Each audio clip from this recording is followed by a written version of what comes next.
Alabama grad, which means that most Auburn and Alabama fans are both about to agree when they say, shut the hell up, Cole. But I do think that Auburn is slightly underrated going into 2024. I know, crazy. They bring back Payton Thorne as their starting quarterback. They also have questions when it comes to the offensive play calling. They're not sure if their schedule will bode well in their favor, but they did bring in a top 10 recruiting class. They did do well bringing in names via the transfer portal. And even though you have Payton Thorne as your starter, you feel a lot better with Hugh Freeze calling the shots on offense. So let's talk about that offense and why potentially it could be a breakout season on the Plains in 2024 going into year 2 of the Freeze era. But what's going on, SEC Unfiltered? It's Cole Thompson here. Make sure that you like the video, hit the comment section with your thoughts, not on me loving Auburn as an Alabama grad, but what you think Auburn could be in 2024. And of course, hit subscribe because we're talking college football every single day leading up to week 1 and well throughout the chaotic 2024 season. Make sure you download the podcast version of the show, iTunes, Spotify, Google, wherever you get your podcast listening systems. Make sure that you're following us on social media at Mr. Cole Thompson and at SEC Unfiltered. And for the number one content surrounding your favorite conference, the number one conference in all of college athletics, make sure you visit SECUnfiltered.com. This episode is brought to you by RHOBACK. Use the promo code SECU for 20% off all joggers, polos, hoodies, shorts, and much, much more. RHOBACK.com, promo code SECU, 20% off. So, Auburn. What to make of this offense going into this season? Well, we got to go back at Hugh Freeze at his time at Ole Miss, and then looking at his time at Liberty. A lot of RPO systems, a lot of being able to tuck it and run, a lot of being able to pull it at the last second and be able to deliver a strike downfield. It started off with Malik Willis, then it carried over to Caden Salter, and the results showed the way during his time with the Flames. And maybe that's a good thing for Payton Thorne going into this year. The one thing that we know is that Thorne is mobile. We know that he can boot, scoot, and boogie like Brooks and Dunn in the open field. And we know that they have a very good running back returning into this season with Jarquez Hunter. So this is going to be an offense that I think caters a lot more to his strengths than what happened last season. But at the same time, you have to look back at Thorne's success last season. There were not that many games to where you felt confident that he was the right guy to lead your team, especially after throwing for less than 2,000 yards. But you look back at the Auburn game versus Georgia. What was the final score in that one? You look back at the Auburn game against Ole Miss. What was the final score in that one? I think you look back at the Iron Bowl. The Iron Bowl in Jordan-Hare Stadium. Well, that was a good game where they were able to run the football like no one's business. Once they got inside the red zone, Thorne capitalized, and it went down to the wire with a highlight play that always seems to happen whenever the Tide go to the Tiger Stadium. That's just kind of the bottom line. At this point, you might as well expect the voodoo magic to occur every time the Iron Bowl is played in Jordan-Hare. And that's the reason for it. And we're not going to get into that subject right now.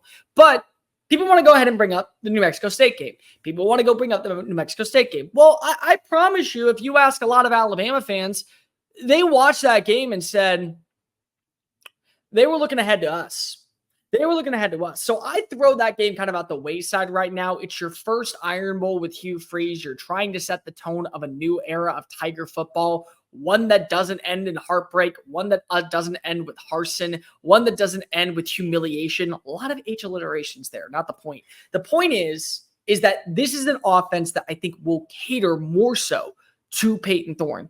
And I do like that they upgraded at wide receiver. And I'm not just talking about bringing in Cam Coleman, the first pass catcher that probably is going to go for over 1,000 yards on the plane since Y2K. No, that's not me trying to be alliterated. That's actually a real stat. They have not had a wide receiver. They have more national championship appearances than wide receivers with 1,000 yards since 2000. Go look it up for yourself if you don't believe me. But I love the addition of Keandre Lambert-Smith. That is a consistent playmaker that can open up the field and create magic to where you aren't allowed to have double teams. You aren't allowed to have consistent coverage just on Cam Coleman. And Coleman already knows when he walked into the building. Yeah, I might be young. Yeah, I might be a freshman. Yeah, I might be a newcomer. But I'm a veteran at doing these things. I'm a veteran at making plays, and I know that I am absolutely going to command excellence against the number one cornerbacks in the SEC. Don't believe me? Go ahead and find out after we play Cal in week 2. That's the level of what you can say with him. But bringing in Keandre Lambert-Smith now gives you a second win to this offense and gives you another option either in the slot or on the outside. A guy that I'm really high on that does not get talked about enough because he's not at Cam Coleman's level. What about Perry Thompson? 4-star wide receiver, 6'3" from Foley, Alabama, the number 5 player in the state according to 247 Sports, the number 38 player nationally, and the number 8 wide receiver in the country. So you pair him and Cam Coleman together, that gives you a duo that is so dynamic. You could watch the actual match explode in your hands and the dynamite would still go off. And then you bring in Rivaldo Fairweather, who last season was Auburn's leading number 1 receiver. That's a trifecta of terror if you get the right quarterback play. And again, all this comes down to Payton Thorne living up to expectations. This comes into him understanding this offense and being able to capitalize in a formation that better suits his skill set. But what happens if it doesn't work? Well, the good news is that you brought in Walker White.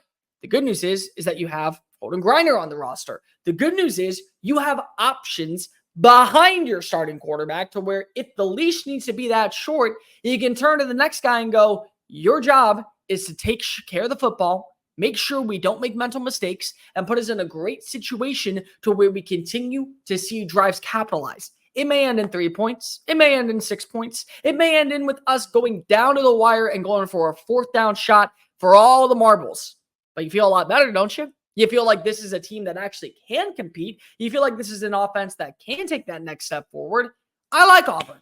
I have no problem with Auburn. I know it's really weird for me to talk about Tennessee and Auburn as 2 schools when I'm supposed to hate them, but I don't. Maybe it's because I grew up in Texas. I'm not sure. The animosity between the rivalry is real, but the location, the stadiums, the atmosphere, what Auburn is building as a program is prominent, and it's actually something to go ahead and tip your hat towards. Even if you're an Alabama fan, you have to tip your hat towards what Hugh Freeze can be building. You may hate them, but they got something in the works. And when I look at what this team can be, as long as Payton Thorne is consistently not putting this offense in danger, putting this offense behind the sticks, putting you in 3rd and long situations where you can't trust Jarquez Hunter, or they all know you got to go to Cam Coleman, what's not to like? It's a play call and a design that caters more so to his strengths. You bring in weapons that, while unproven, have at least incredible upside. And it's another year of working with the same offensive identity with several other weapons like Fairweather. In my opinion, when we talk about Auburn, we got to talk about them as a full-fledged roster. They're a good, balanced team. Defensively, I think they upgraded by bringing in DJ Durkin. They brought in several high-profile names with experience, whether it be Isaiah Rakes on the defensive line, Jerry and Thompson on the back end and the secondary. They got some players.